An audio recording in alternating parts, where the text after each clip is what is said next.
This podcast is brought to you by Craft Beer and Brewing Magazine for those that love to make and drink great beer. Learn more online or subscribe at beerandbrewing.com or find us on social media at Craft Beer Brew.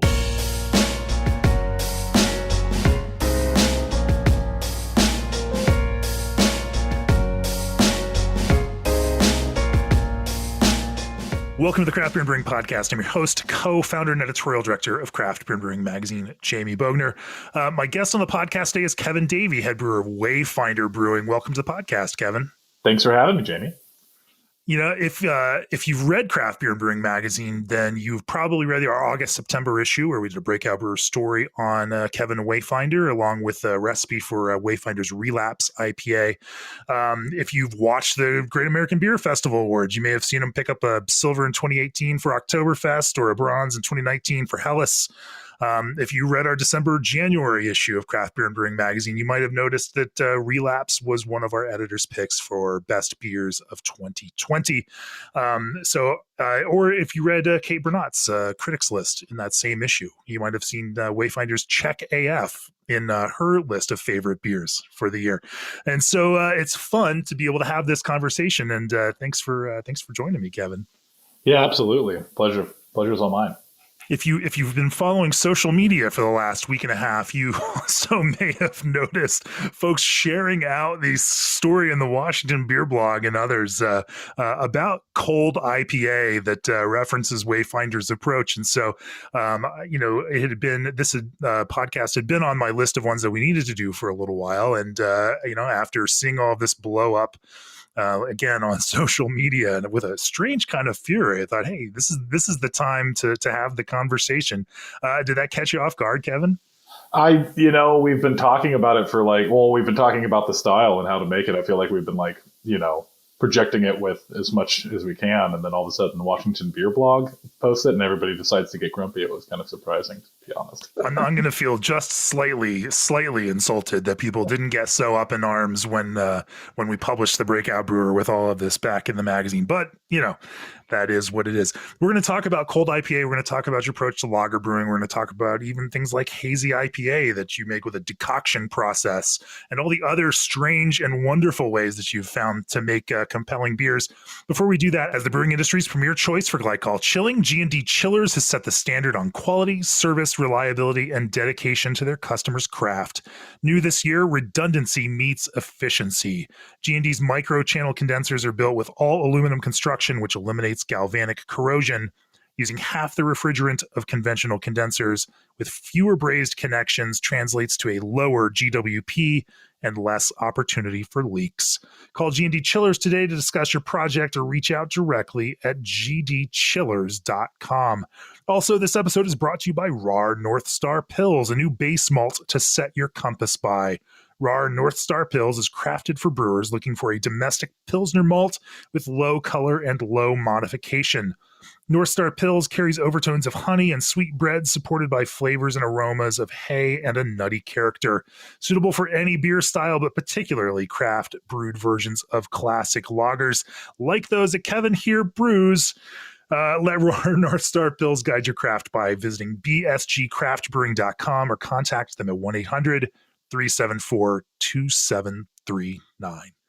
So, Kevin, we normally start the podcast off with a little romp through your history. Why don't you walk us through, what got you here into your position now as head brewer of Wayfinder?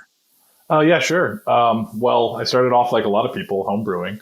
I lived in Seattle for about 10 years, and I was a plumber and built like a pretty intense brewing system and decided that, I got the bug and just couldn't stop and decided to put myself through brewing school and change careers. So I did the World Brewing Academy, which is Siebel. Why would you leave a high-income profession like plumbing for a much lower-income profession like brewing?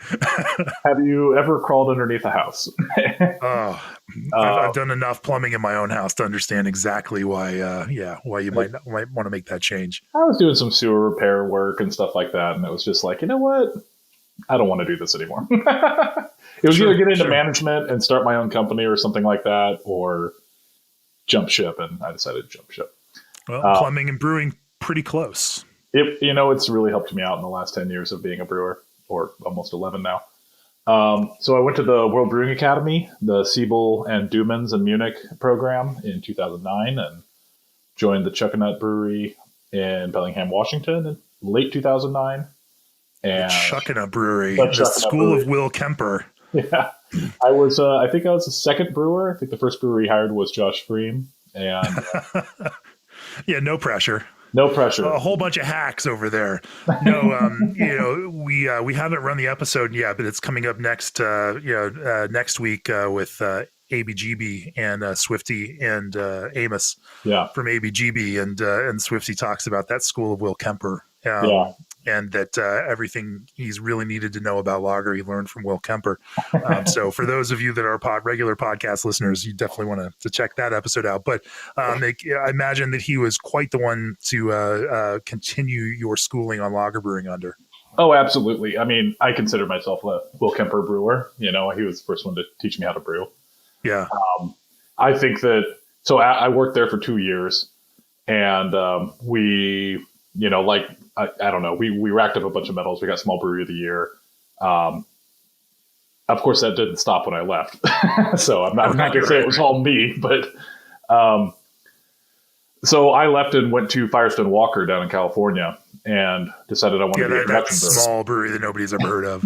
Well, at the time, they were only about 125,000 barrels a year. So not the gigantic 450 or 500. I have no idea how big they are. Sure. Right, but they're up there. And I loved it. It was production work, 24-hour brewing in the middle of the desert. The one thing I didn't like was that it was in the middle of the desert. But I really loved it. I didn't really work out in California very well. That's more personal reasons why we moved back to Seattle. Yeah. But yeah, that everything I learned at Chuckanut really prepared me for working at Firestone. Obviously, Firestone was a far larger and more technical brewery because you kind of have to be at that level. So I kind of feel like what Will Kemper did at Chuckanut was take large production brewing and apply it to small scale brewing. And that really worked really well. I just took that when I went back to Seattle. I picked up a job at the Gordon Biersch brew pub and ran the shop there for a few years. It has since closed down, but it was my experience before that really prepped me to just be able to run my own shop for a while. And really, I think that it's funny because I think that it sounds like way sexier and way more fun to talk about the Chuckanut and Firestone experience. But the Gordon Biersch experience is really what got me prepped to open Wayfinder, because we're mainly a pub. Right. And we make a lot of lager beers, and just the logistics of getting all the malt in the door, getting it all in the tanks, and making sure costs are in order. I mean, I learned all that stuff at Gordon Biersch. Yeah, yeah. And then what took you down to Portland for Wayfinder? Well, there's 3 partners that started it. Rodney Muirhead is the guy who started Podness Pit, this Texas barbecue spot here in Portland. He was going to run the food. Matt Jacobson, who is the founder of Relapse Records and Sizzle Pie Chains. It's a pizza pie place chain here in Portland. And then Charlie Devereaux, who was one of the founders of Double Mountain Brewing. So the 3 of them wanted to open a lager brewery. And I got wind of that up in Seattle from friends at the Pine Box. And I just cold called Charlie and told him he has to hire me because that's exactly what I want to do. And so I don't know how I convinced him, but I did. And so I moved down in 2015 or early 2016. And that's it. I've been running it ever since. Yeah, as you all worked on the identity for Wayfinder, if you started with the idea that we want to be a lager brewery, how did you develop out, a beer program from that point, and start to think about obviously working for other breweries, the other breweries you work for each have a point of view. Firestone Walker has a point of view with its lager program. Chugging It has a point of view with their lager program. They're not slavish, reproductions of some, fantastical ideal of what lager might be, but they are very much, real world interpretations of taking these frameworks and building beers that are flavorful, but also kind of our signature that people identify with them and can certainly associate, and pick out. Talk to me about your process of working through that with Wayfinder and trying to, build an identity that was compelling, but also yours. Well, a lot of this was, Charlie's idea as well. And I Sure. think the reason why he hired me is that we kind of had similar approach to this. And I wanted to really open a lager brewery in Seattle, and I just couldn't find anybody to do it with, and it was too daunting to do by myself. I talked to one close friend who had at one point started and ran a lager brewery in Seattle. And we were at Prost, this German beer bar in Seattle, and we're drinking beers. And I'm like, I want to open this lager brewery, but here's the catch. No lederhosen, no pretzels, no Oompa music. And he's like, I'm out. That's what I want to do. And I'm like, crap. So, I mean, what Wayfinder really is, I feel like most craft lager breweries, not Chuckanut, not ABGB, obviously, but a lot of ones that started had this really, I mean, Gordon Biersch's definitely, and this is a way of teaching people about lager brewing, is being very German centric, very Kitschy. And I just didn't want to do that at all. I wanted to have IPA on tap. I wanted to open up the pool and say, like, hey, you know what? Everyone's invited. And that was one of the things that we really focused on at Wayfinder, was not just, we were going to do half IPA, half lagers, not just do that, but also have a killer cocktail program, have a good wine program, have really great food. If you're coming to Portland and there's one place to go and you've got a group of people, we don't want anyone to say they can't come to Wayfinder. So that was kind of the idea. Sure. And you've done it with, a pretty striking identity and a interesting signature visual kind of approach in addition to the beer that really just feels cool. We can talk more about that in a second, but first, the world of craft beer is a different place now. Margins are more important than ever, so why not lower your ingredient cost? Craft juice concentrates from Old Orchard are the cost-effective solution for your fruit-forward needs. Old Orchard produces high volumes of their retail juice brand, so economies of scale keep prices low for their bulk supply program. A little concentrate goes a long way, and you won't lose some of it through filtering like you would with purees. To start increasing your margins now, head on over to www.oldorchard.com/brewer. Also, for years, Brewery DB has been the industry's only professionally curated source of brewery and beer information.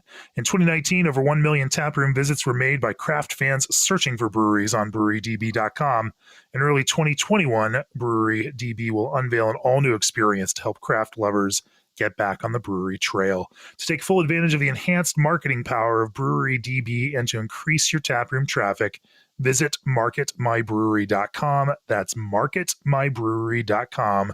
It's easy and it's free. So, Kevin, as you and Charlie were starting to work through these beers, talk to me about that process of what were those initial beers and where did the inspirations start to come for some of those that became your cores?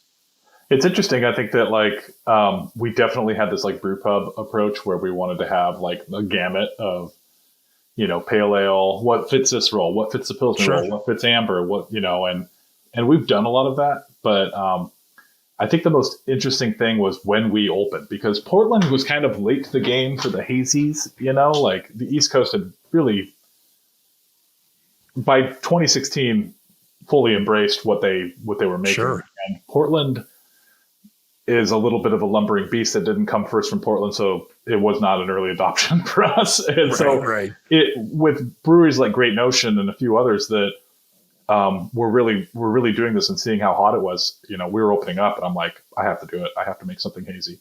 And I think that there's a lot of brewers that are very anti-hazy, but I just wanted to be able to especially make those brewers that focus on lager beers like you do also. Yeah, I don't think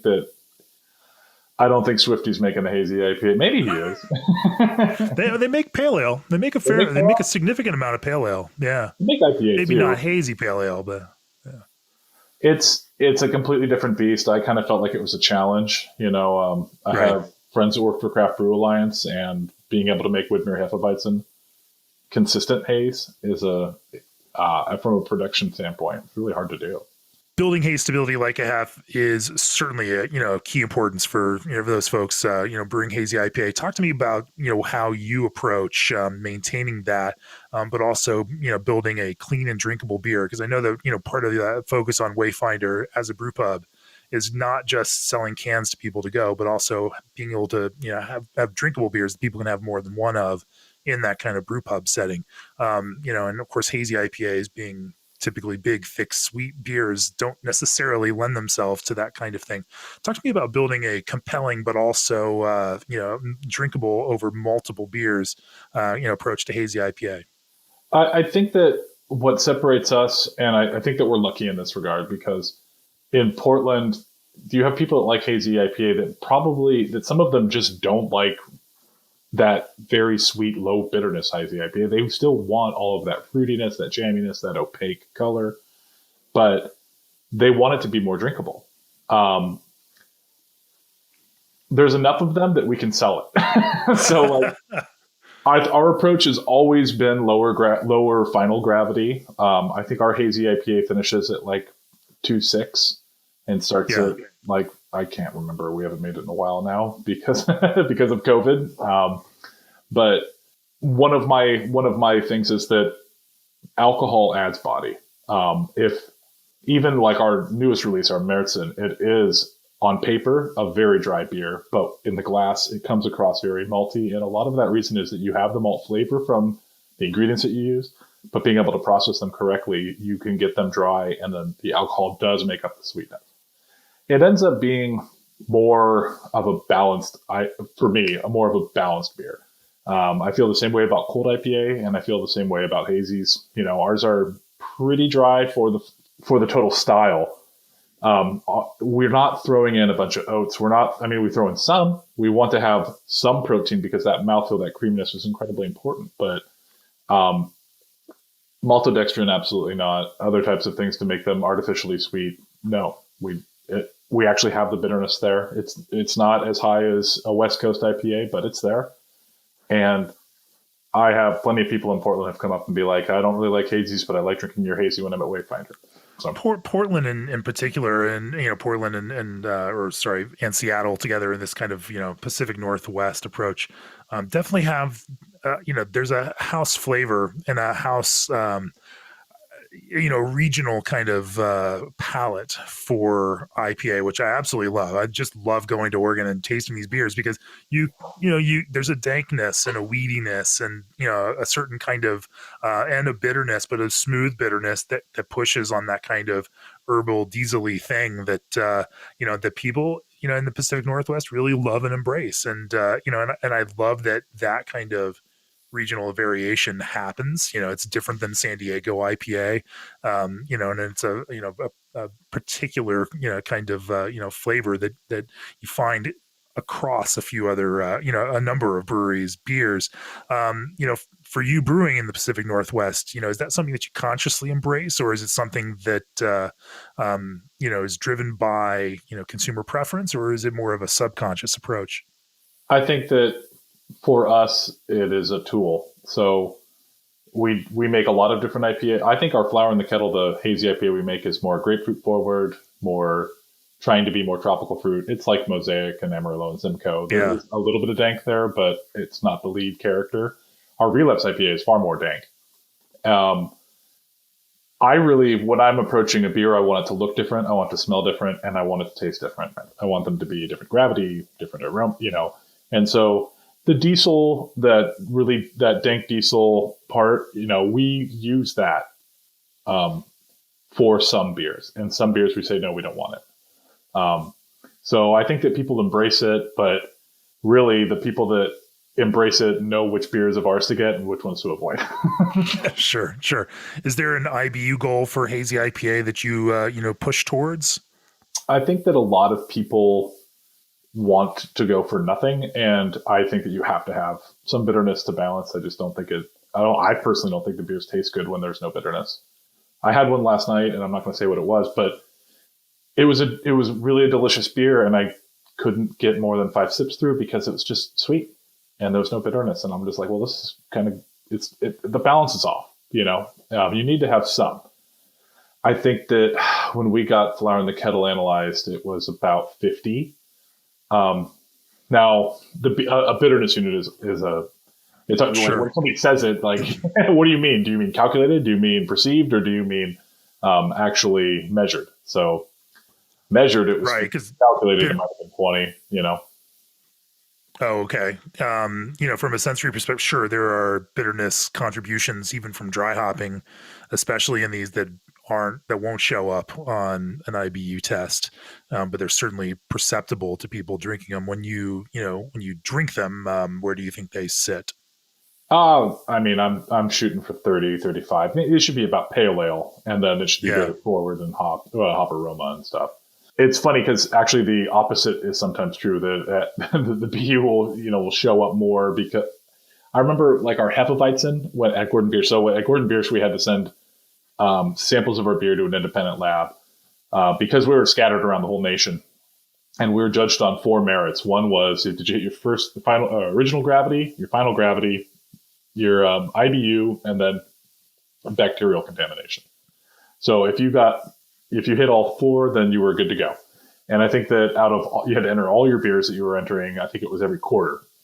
And if you needed to be, you wanted to be in the top 90 percentile of the company, right? You wanted to have the best numbers. But my Hefeweizen would always come up too bitter. And my boss would be like, well, you need to add less hops. And I'm like, literally, the amount of hops I'm adding, I would have to get 60% utilization for that to actually, I don't know how it's measured. I don't know if it's just, I'm not the best lab rat when it comes down to it, but I'm thinking all that the wheat malt, the polyphenol throws off the, I'm sure I'm going to get a bunch of texts telling me I'm an idiot about that, but like, it's not 15 BUs, man, it's 7. Interesting. And in terms of, building body in that, you step mash for that hazy IPA. Yeah. We step mash for everything, and it's more of a holistic approach to brewing. There are more than one enzyme active in beer, and I think that what we're trying to achieve in mashing is to create a base of maltose and maltotriose and a very little amount of glucose. To do that appropriately, I think it takes step mashing. Just period, end of story. I think you can do a good job single infusion, but you can do a better job without it. It's 2021. If I were buying a brand new brew house right now, I would, of course, buy a mash tun instead of a combination mash ladder tun, just because it gives me so much more control as a brewer to make sure that my conversion is being taken place in an appropriate way. That's a lot of extra work, or certainly in certain styles, like that may not historically have demanded those kinds of things. From your perspective, there has to you take a scientific approach, even if you're not the lab rattiest of folks here. What is the difference in a finished beer to you for, say, a hazy IPA step mashed versus not? I think a lot of it has to do with yeast health. A lot of it has to do with mouthfeel. I want to get more technical than it's like I want to start at the very beginning. But, you can get as technical as you want to. One of those assumptions that doing single infusion mashing is baseline how we make beer. It's baseline how most homebrewers make beer, but I would say most brewers worldwide do not. It is something built out of British brewing. But Belgian brewers, German brewers, Czech brewers, step mashing is very, very, very normal. If you look at that master brewer's emblem, it's the mash tun with the bucket and the rake and I think a shovel. It's because people used to mash in wood, and you would shovel over some into the kettle, you'd boil it and shovel it back, and you'd shovel it, or you'd mash it all into the kettle and put it on fire and stir it until it boiled. you had to go through all of those enzyme reactions. We've since the 80s, American malt has gone more and more enzyme rich, and this is mainly because it's driven by big brewers using it to in not just, I mean, they don't really even need the enzymes for converting rice and corn, because they're not even having to convert rice and corn anymore. They're using a syrup. But it is because they're trying to have it go through the lauter tun as fast as possible. I just think that beer tastes better if you can create more maltose and break down those long chain starches better than you can with single infusion mashing. And it sounds, I almost want to be able to draw. It's a podcast, I can't draw a picture, but if you're doing single infusion mashing, you are breaking down the starch into simple sugar, yes, but you are also leaving longer chain B dextrins that could be broken down into more maltose. And the more maltose you create, the better the yeast health is, because think of maltose as really good for you to eat food. And then glucose and fructose and stuff like that is just dessert. And then maltotriose is really good for you, but it's going to be harder to eat. And then the other stuff is just kind of inedible. If you make a smorgasbord for the yeast and it's just the sugar, it's just dessert, they'll never get to the healthy food, and then they'll pass out early. If you don't break it down at all, then you're not going to have any fermentation. That's bad. But if you can really focus on having high maltose, you can have very healthy fermentations with very little off flavor and very little yeast problems. So it all goes down to that. For sure. How does that impact some of your malt choices in your IPAs? We do use, we try to use a malt that is clean. So American malt is exactly what I talked about, how it's built to mix with sugar. And so we do. The cold IPAs are mixed with adjunct, and the flour in the kettle, we don't actually add a sugar. That's one of the beers that we just don't with American, because it does end up being sweeter. It's kind of hard to say. We use an American Pilsner malt mainly because it's a very good flavor that is a lot cheaper than using a German imported malt that we're just going to cover with hops anyway. With the adjunct beers, I couldn't make a cold IPA like Relapse with a German malt. The German malt isn't built to convert that much rice or that much corn. The American malts are. So I'm taking advantage of it. That's interesting. Let's talk more about cold IPA, since we're on the fringes of it and haven't really jumped in fully on that. Before we do, ABS Commercial is excited to be a part of today's podcast. ABS is a full brewery outfitter offering brew houses, tanks, keg washers, and small parts. As a part of ABS Commercial's ongoing Give Back campaign, they'll be giving away an ABS Keg Viking keg washer in June. So make sure to periodically check the ABS Commercial Facebook page and find out when the contest opens up and how you can enter to win a Keg Viking. So cold IPA, I was trying to frustrate everybody listening to this by pushing it back later into the podcast and not immediately, discussing it, just because I'm craven, in that kind of way. But this is, there is a interesting and thoughtful approach to this. And you're right. It starts with that malt, and it starts with, this, building a grist base that's, more like an American malt liquor with Pilsner malt and pretty significant percentage of rice into the grist. Yeah. Well, we can even start with decoction or cereal mashing, because sure, cereal mashing is not something done on small craft scale until the Brewers Association redefined what craft beer is to allow Yingling in and August Shell, which is great. But I think that there's this perception, because craft brewers have pushed this perception, that cereal mash and using adjuncts like corn and rice are there, like literally the words are to cheapen the flavor or to make the flavor less. I think that's a misnomer. I think that larger brewers originally, like when American brewers were using adjuncts, they were using it to try to emulate something, trying to make the best beer possible. If you're using just pure syrups, yes, I will agree with you that is going to lighten the flavor. It's a very, processed ingredient. There's not much going on in just pure dextrose or just pure corn syrup.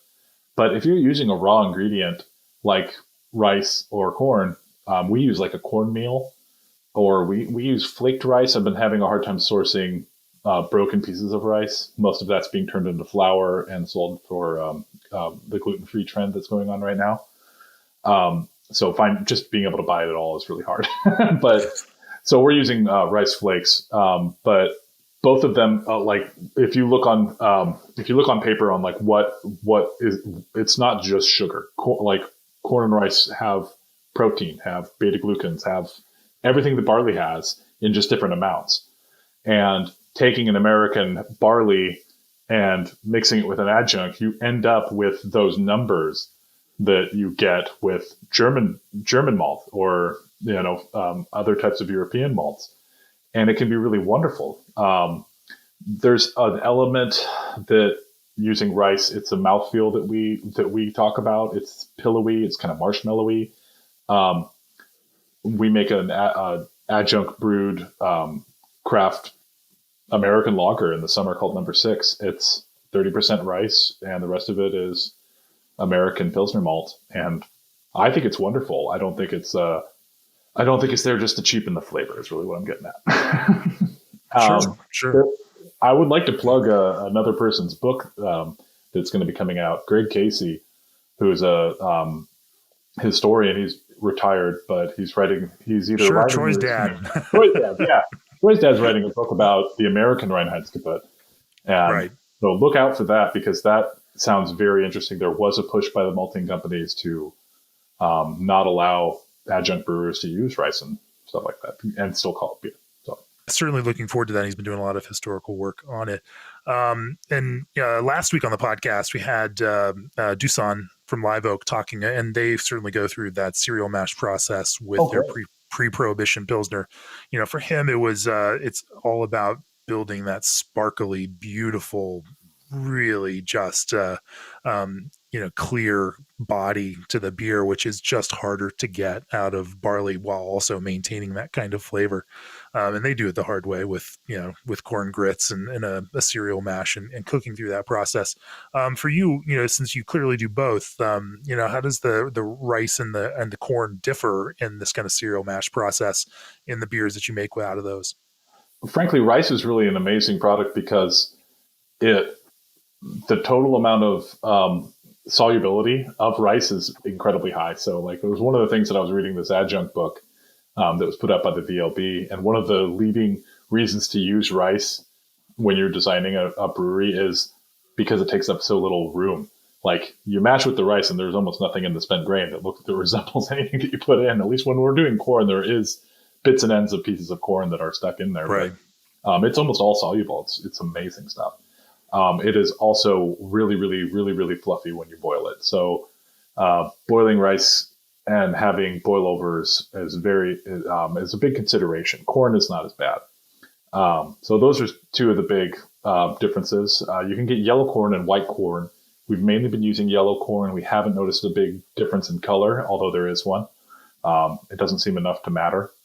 And as far as flavor difference goes, I personally, it's kind of hard. Rice is such a subtle flavor. And then when you put a bunch of IPA on top of it, we're mainly looking for mouthfeel. We're not really looking for aroma or anything like that because it's gone. But I think that if I were looking mainly for that, I would be be much more choosy about which kind of rice I'd get. I've been actually getting more and more into sake recently, and that flavor of rice is amazing. Like I think I haven't even come up with words to describe it. Because I've spent almost my whole career talking about beer and how the different flavors in barley can come across, and I haven't really spent that much time on rice. So that's something new in my horizon. But cold IPA, we've now got this grist base of 30% ish of rice or so. Mm-hmm. What is that? Am I right on that? Yep. Mm-hmm. And then American Pilsner malt, is the balance of this. Talk and are there any special, outside of that cereal mash piece of it, are there any other concerns that, that you engage in, mashing through your steps on this? Well, for one thing, that since you are bringing rice or corn, depending on what you're going to use, you bring it up to a gelatinization rest. So you're really trying to solubilize all the starch, and then you boil it. So while we're boiling, or during that time, we'll actually mash in our main mash very thick at cool temperatures, about 36 Fahrenheit. I'm sorry, 36 Celsius. So about, what is that, 95 to 100 degrees Fahrenheit, and we'll just have that hang out while the other cereal mash is boiling. And then when we add the cereal mash in, it'll be right at the pretty much the what we call maltose production rest, which is between 60 and 62 Celsius. And that's when we're trying to really cleave most of the maltose with the high enzyme malt, high enzyme American malt. It is really, really, really, really important to use an iodine test whenever you're doing stuff like this. We found that some flaked rice products say that they're completely soluble and ready to throw right into a single infusion mash, and we found that that is not true, that you have to boil them. I'm not going to name names, but that's we started with rice flour because it was something that we could get, and that worked really well, but it was very dusty, and so we tried to use we ended up just using rice flakes, and then tried to go like, what if we tried not to do the cereal mash like as advertised, just mash it and see if the enzymes could break it all down. We found that it didn't, and that we ended up borrowing some enzymes from a local gluten-free brewery to try to break it down at all, and just couldn't. We didn't have access to the starch because I don't think it ever went through the gelatinization rest. So I sat there for 4 hours at, alpha rest temperatures and nothing. So Oof. we ended up dumping it, but that is one of the things that you have to consider. If you're going to use this product, or if you're going to try to use an adjunct, you have to make sure that your mash is working. Not only because getting starch at the end, you're not going to get your soluble sugar. You're going to have high final gravity. You're going to have haze. You're going to have contamination issues, all that kind of stuff. Have to get your conversion. Yeah. Are there any other, peculiarities to your mash steps, or is it pretty standard other than that? Pretty standard. We don't do a protein rest on those beers, mainly because it's very low protein. But yeah, we'll do a maltose production rest, then kind of an in-between maltose and saccharification rest, and then saccharification rest, and then mash out. And that seems to work fine. And then we move into boil, and we can start talking about hops in your cold IPA. Talk to me about hopping strategies, bitterness. Now, certainly as Joe and I were tasting these and, considering it, there is a smoothness, and there's a significant bitterness. I mean, it is Yeah. that cold IPA is certainly a West Coast approach to to bitterness, and it doesn't pull any punches on that, but it is also an incredibly smooth bitterness at the same time. Talk to me a little bit about accomplishing that both with hops choice and with your strategies for timing, addition, and temperatures with hops. Sure. So we're focusing on the clean bitterness, and we want that to be around 70 BUs or even more is fine. It's more of a West Coast approach to IPA. Trying to get that bitterness in there with, German Magnum or just isomerized alpha acid to get that base layer in, so that when we add our final hops, we're not really isomerizing those alpha acids. We're just trying to impart the oil from it.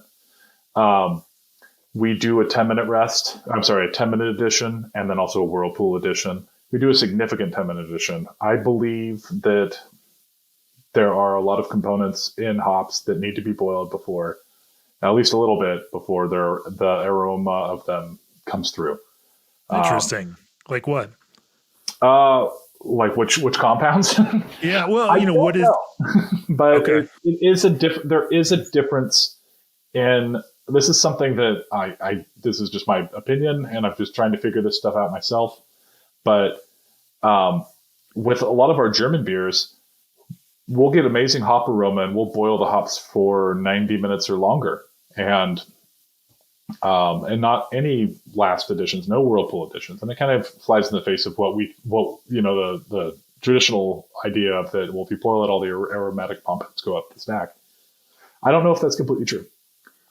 What do you think that's down to? And, is it down to the individual hop and the characteristics of that variety? Is that down to, peculiarities in your own brew system that may operate in a different way than other people's, brew? I mean, boiling seems to be boiling, but, Mm-hmm. is it rigorous versus gentle boiling? Or are there other components there that, and then how would you, from a sensory perspective, if you've done it both ways, describe the sensory difference, from doing it the way that you do it? Well, with the German beers, like Czech Satz in particular, which is not German, obviously, but like our CZAF, that where there's just about, I think out of the total hops, only 10% of them are added at the 10-minute addition. The vast majority are added at the very beginning of the boil it for 90 minutes. And that is just, seeing what Pilsner Urquell does and doing that. That is a lot of low alpha hop boiled for a very long time. So a lot of the flavor you're getting is from that polyphenol and what is soluble out of the hop. So you're blowing off some of the insolubles, but you're definitely solubilizing a lot of the hop itself. This would be a better question for Schellheimer and the people at OSU. For sure. On it for a long time, but I can just tell you that, like, anecdotally, when I was at Gordon Biersch, I made this beer called Mosaic Pilsner, and my whole idea was no dry. We weren't allowed to dry hop. It was Gordon Biersch, so I was like, well, I want to get that aroma, but I want to do it on the hot side, and so I used a lot of Mosaic at the last 10-minute edition, and then a bit in the whirlpool as well. And my boss, Tom Dargan, at the time, he flew up and I was doing a review on me, and I poured him a Mosaic Pilsner, and he's like, how much did you dry hop this with? And I'm like, I didn't dry hop it, Tom. And he's like, oh, fuck off. I know you dry hopped it. I know you're not supposed to. Just tell me how much you did it with. And I'm like, seriously, I didn't. I'm not lying. I think that you can get a lot of aroma from boiling hops.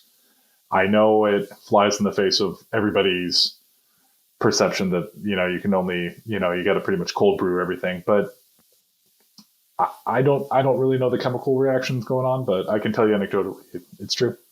Is there a point at which, you say you got them at 10 minutes. Is there a point where if you were doing that at 20 minutes that you might lose more than you want to? I mean, is there a time, where you start backing it up to where you start dropping off in terms of efficiency or solubility of these compounds that they might then volatilize instead? I've never really experimented with a 20-minute edition or a 30-minute edition. For Wayfinder, we've mainly done first wort hopping and 90-minute editions, and then that's it until the last 10 minutes. Those middle editions, I just kind of abandoned. I just feel like if we're going to boil them, we're going to boil them a long time. And if we're not going to boil them, we're going to not boil them for a long time. So I don't know. I know that there was, especially when I was learning how to brew, there was this general knowledge that alpha acid is alpha acid. It doesn't matter where it comes from. And I think a lot of that is born from the big brewer identity of you're only getting 7 to 10 BUs anyway, so you're not really going to get much out of it. I can tell you that from our 11 BU number 6, the classic American lager, we use a blend of a lot of low alpha hops, and we don't use any high alpha hops in it. And we boil them for a long time, and they're there. You can smell it. Yeah. So we take that approach for Relapse and a new one we call chronokinetic. So we're using German Magnum, which I feel like it's a clean bitterness, and then an isomerized hop product just to get the bitterness up high enough to where we want it to be. When we first did Relapse, it was kind of like this, how can I improve on what Brewed IPA started, which was crystal yellow, really dry. I love those ideas. I'm like, IPA could totally look stunningly different. And I liked also how it was kind of like a middle finger to hazy IPA. It was like, I'm going to make something crystal clear and yellow, and it's also going to be great in an IPA. I wouldn't call it a middle finger. I would call it not a middle finger, but you know what I mean. It was just very contrasting. And we can do juicy too, even in a clear package. And kind of, and also find almost the commonalities even between white wine and that kind of fruitiness, and hops, and and pull it up there and make something that's strangely juicy but still dry. And I think you're right with this cold IPA thing that you've been doing. You take that a few steps further, maybe even a whole lot of steps further than brewed IPA.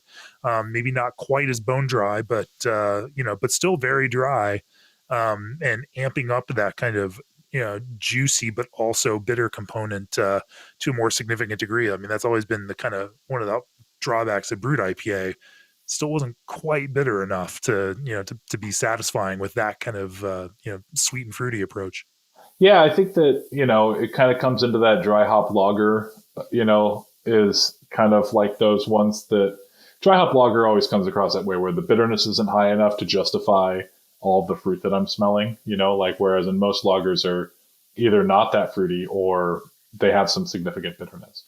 And when we did Relapse the first time, the BUs we were shooting for like 30 BUs. We're trying to be like, well, what if we made a clear, adjunct forward hazy? And as far as hazy being like the hazy approach to hopping, Right.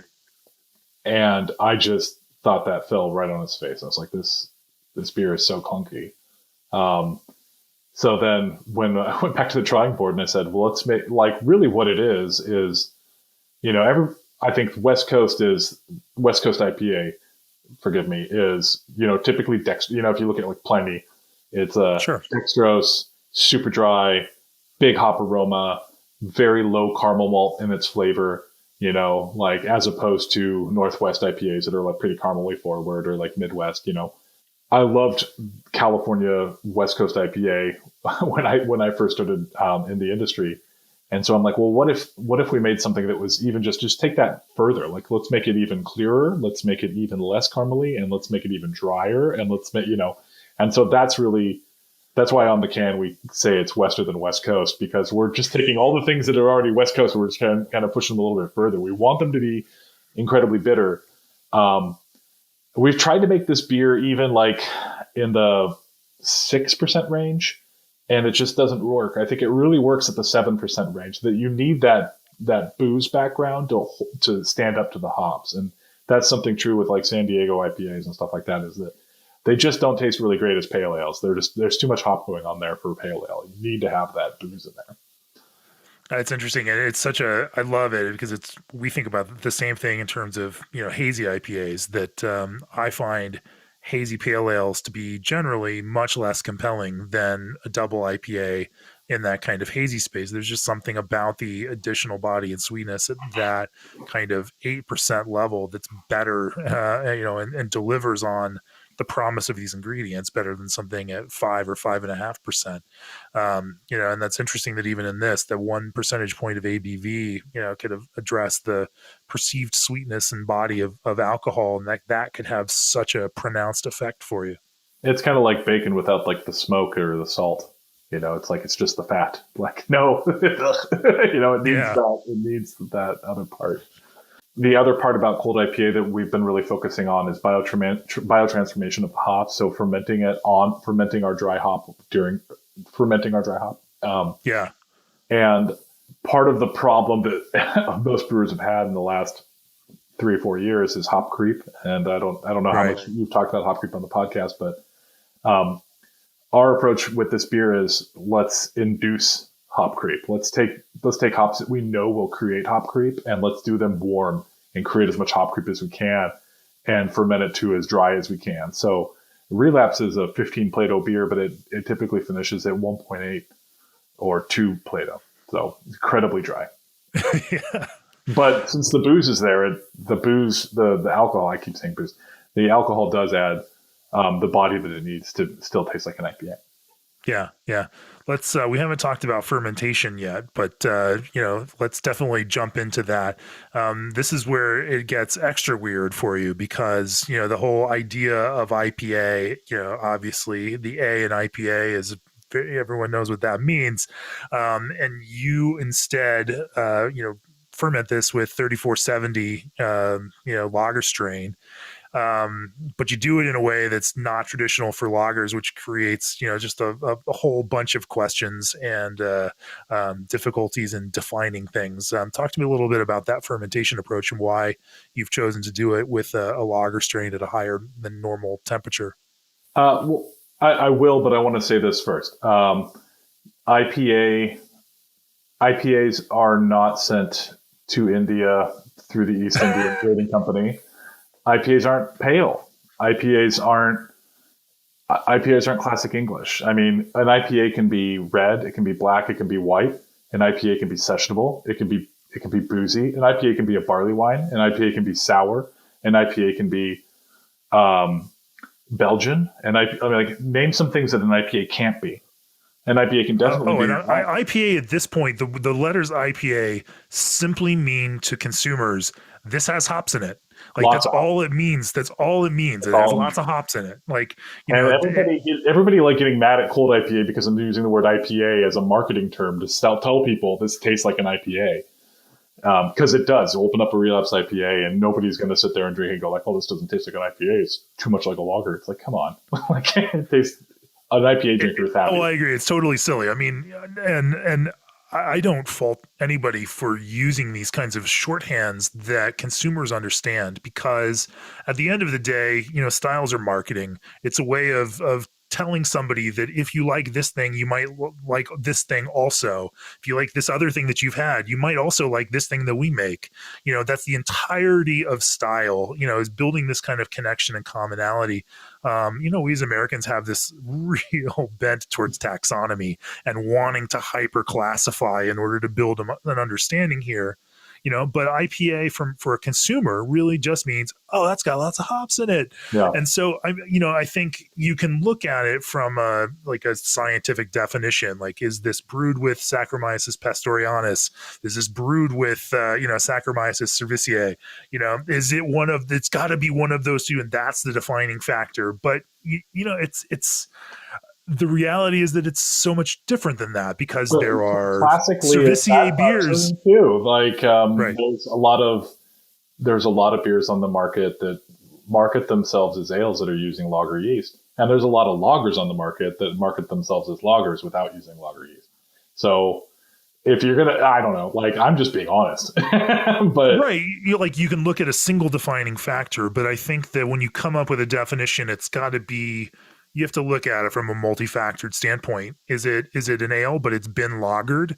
I mean, it's some sort of hybrid. It really doesn't taste like the ales that people might expect things to taste like. You can keep telling me that a Kolsch is an ale, and I understand that on a conceptual level. But if I'm suggesting it to someone to drink, if they like lagers, they're probably going to like the Kolsch more than they're going to, even though it's an ale. Being able to draw these connections for people, for consumers that may not have the same kind of information and depth and background in beer styles, the yeast genealogy and everything else. Like, these become weird pedantic arguments that we in the brewing world have with each other that are so disconnected from reality. But I appreciate that you are approaching this from a consumer standpoint. Like, this tastes like a cold IPA, Yeah. And if you like IPAs, this is the beer you're going to like this, because it's kind of like that. It's so funny because it totally mirrors the metal community where, like, what is, oh, they're not really death metal, or they're not really like hardcore or whatever. It's just like, people just get on these like semantic. It's just like, is it fucking heavy? Yeah. So it's heavy. Debating that is less interesting, I think, and less productive for us than understanding the kind of creative process and celebrating the interesting things that are possible when we explore those intersections. And it's oftentimes whether it's chefs or whether it's musicians, it's those people that are exploring those intersections of things that may somehow feel clashy or people haven't put together before, that create interesting new possibilities and start moving the conversation forward. And so, again, I think you're right. Rather than debating these old definitions, hey, let's look at how we can fuck with all of those things and make something super cool. Yeah. If you're going to be a hip hop artist and you can, sample, metal tracks and throw down Anthrax in your Public Enemy beat and build a killer hip hop tune with Anthrax, behind the beat, like that's amazing. And it makes for a great song. It doesn't fit in any other idea of genre that we've had before, but doesn't make it invalid. It's actually anyway, I can go on that forever. So Yeah. I'm with you here. I'm with you. It's so okay. We've done cold IPAs with we've done them with Kolsch yeast. The whole premise is we're trying to do like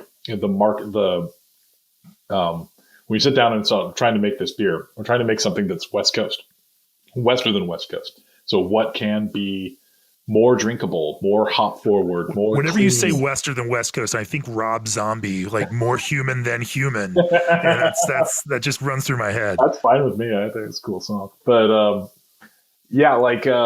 think that we were trying to keep that. Like, one thing that I don't like about a lot of hazies is that people are like, oh, this has such a great hop aroma, and you smell it and you're like, actually, this has a whole lot of ester aroma, and there's barely any hops aroma. Like, I don't smell Mosaic on this. I smell London 3, and kind of a troublesome London 3 or something like this.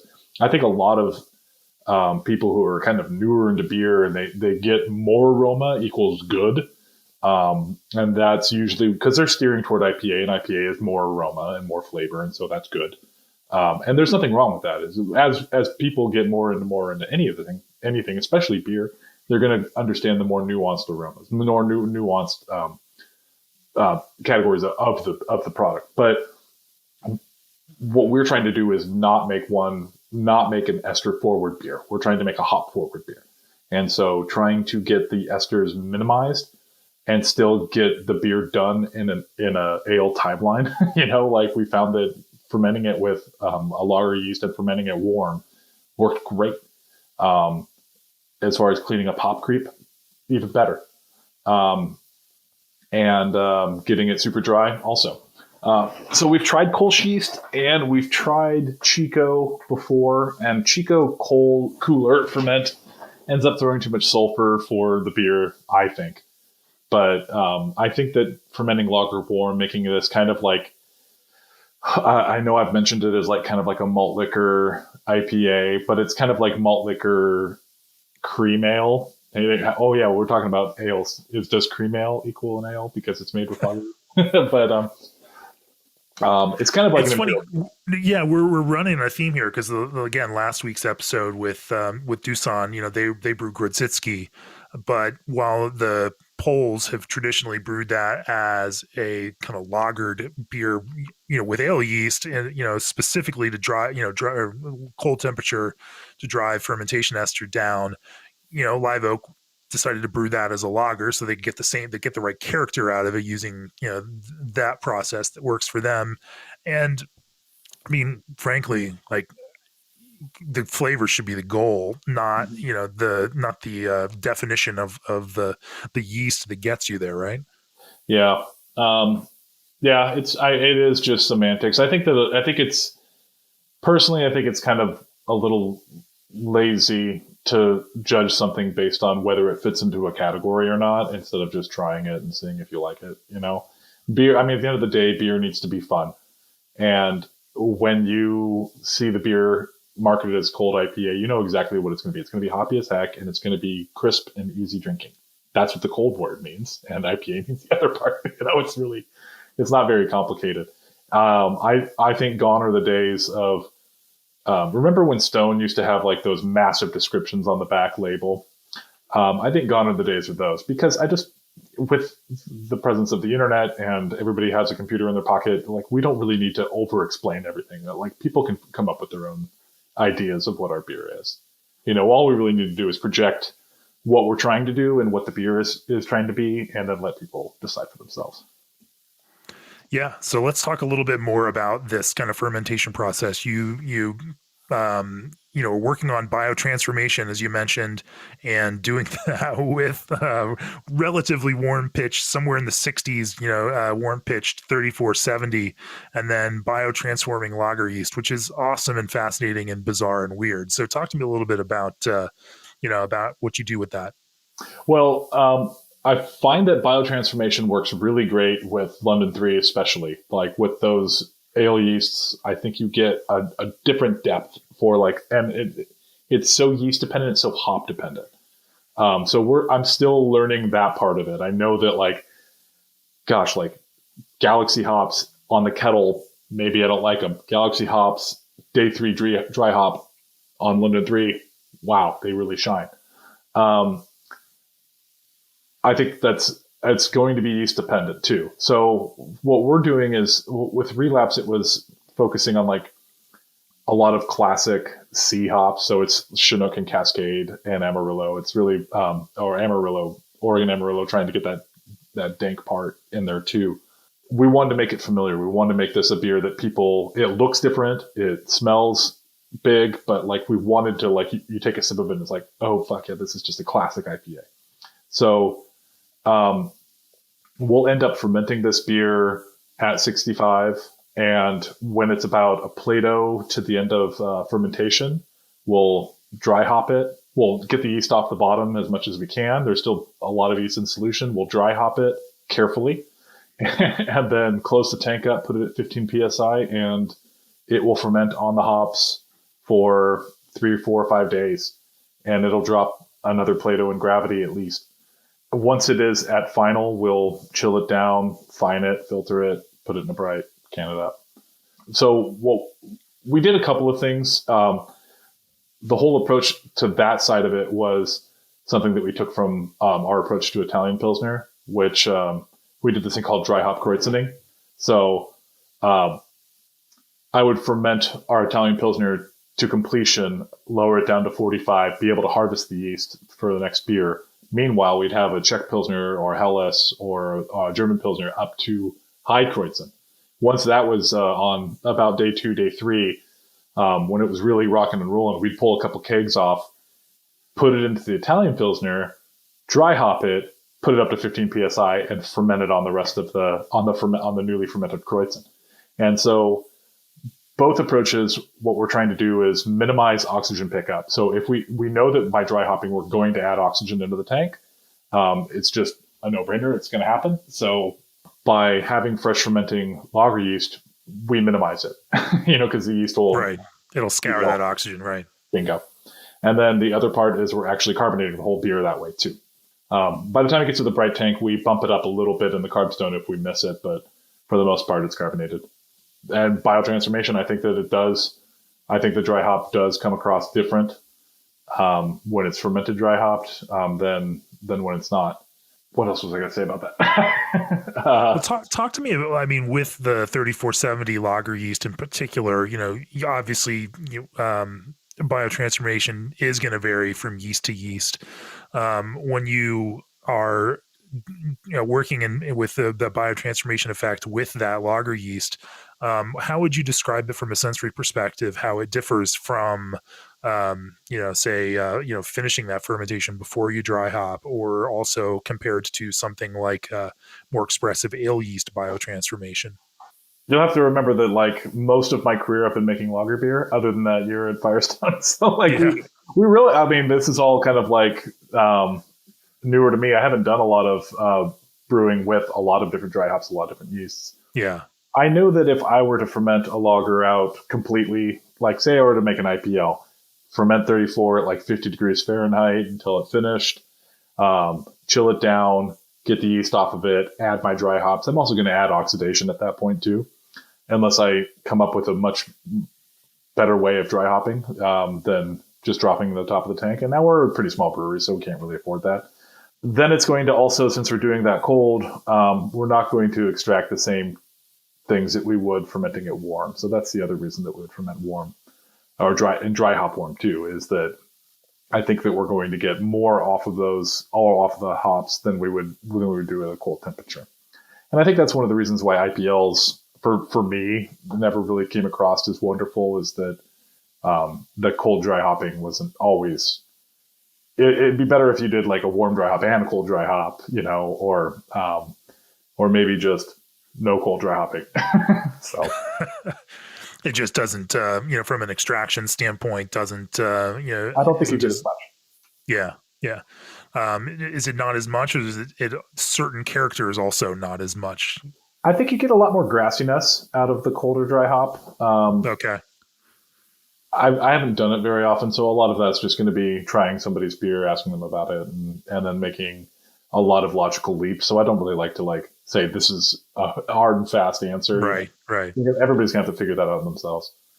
Is that one of the reasons why you've chosen to not call your beers IPLs because of this association with it? Now, and I know I'm setting you up for this question. Yeah. I hate the term IPL. I think it's a terrible, terrible, descriptor for any kind of style.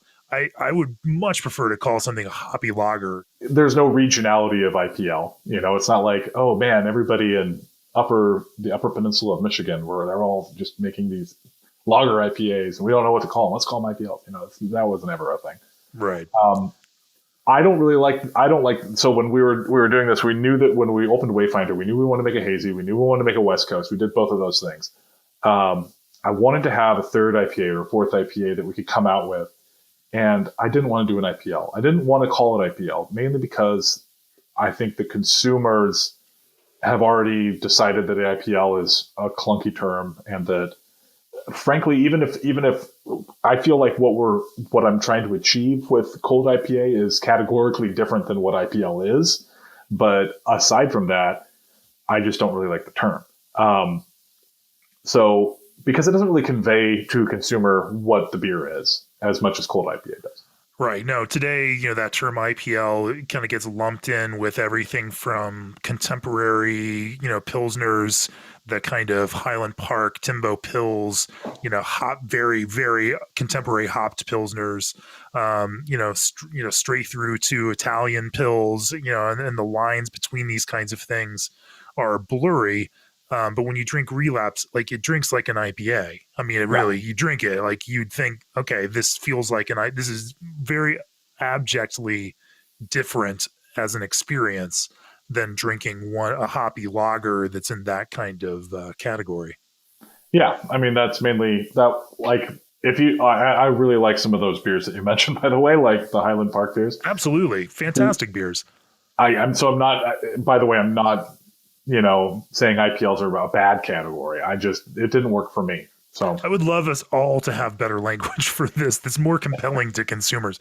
There's regionality. I think that like being able to protect Kolsch, protect Champagne. Sure, I think these are important things. There's a cultural significance to some of those things, but also in the land of the free, we can kind of do whatever we want to. And really what we're trying to do is just, like you say, we're trying to convey something to somebody of what I'm trying to sell it. I'm trying to make sure that somebody wants to come back and buy some more of it. Cold IPA, IPL. I don't care if somebody wants to call it an IPL or a cold IPA. It doesn't really bother me. I've seen some people comment like, well, I had this one IPL that fits your category. It tastes just like what you talked about. So is that a cold IPA? And I'm like, I don't care. Like, it's fine. If they call it an IPL, then it's an IPL. I don't know. Like everybody, it's beer. It's supposed to be fun. Like, just have a good time. If don't get mad about it. It's fine. It's not a big deal. Sure. We're gonna have to, post the trigger warning with this podcast. If you are a diehard and your identity as a brewer is tied in with specific styles and strict adherence, then this episode may not be for you. Or it can also be kind of like we really push this BJCP guideline. Like a lot of people in our industry, like this is how things are, and it's the truth of the matter. Everything's far more fluid. Then there is very little structure to really anything, but especially beer. Like beer is all over the place.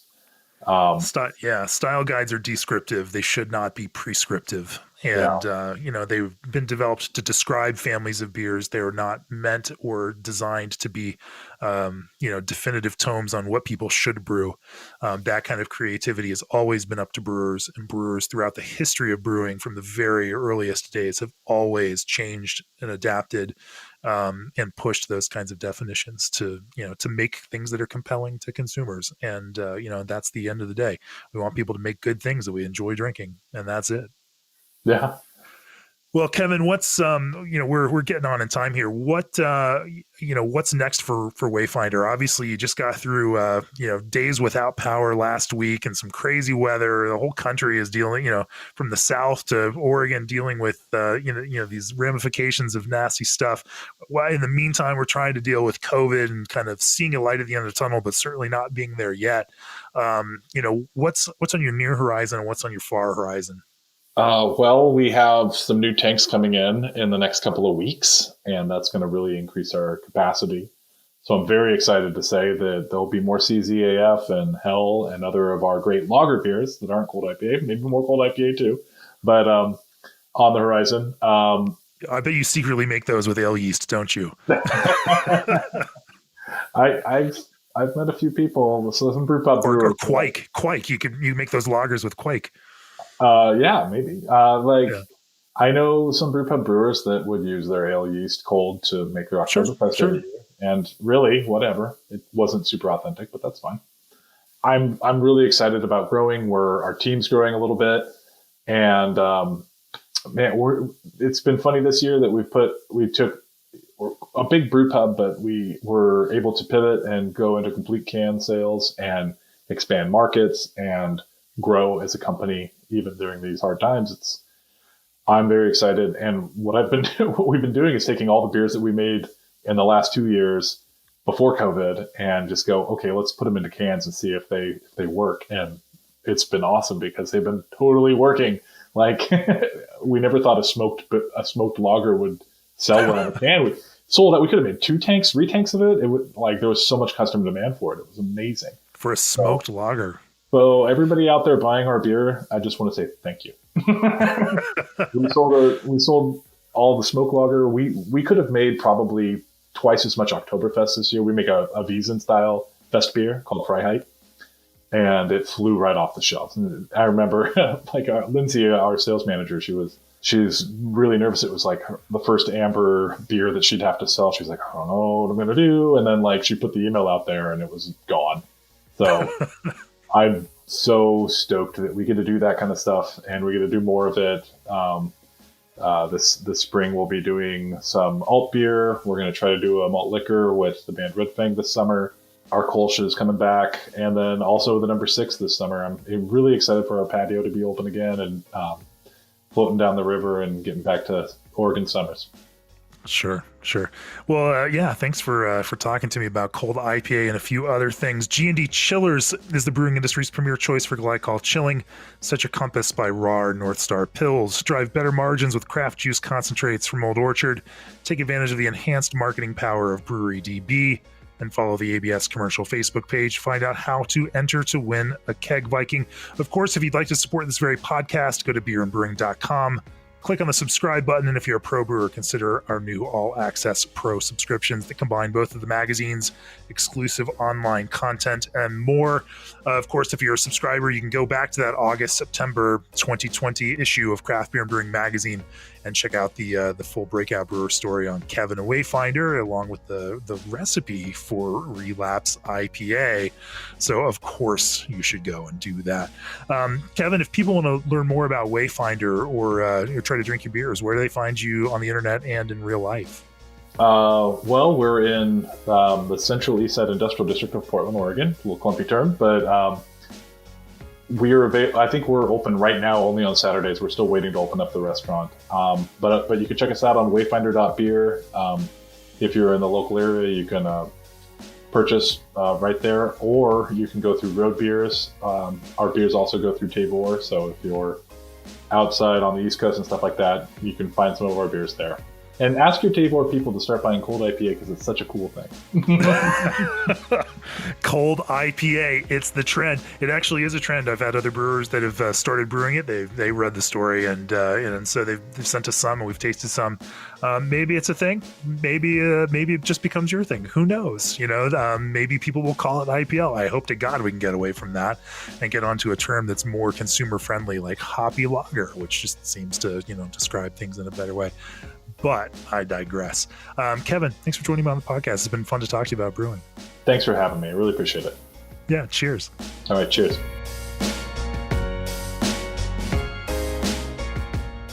This podcast is brought to you by Craft Beer and Brewing Magazine for those that love to make and drink great beer. Learn more online or subscribe at beerandbrewing.com or find us on social media at Craft Beer Brew.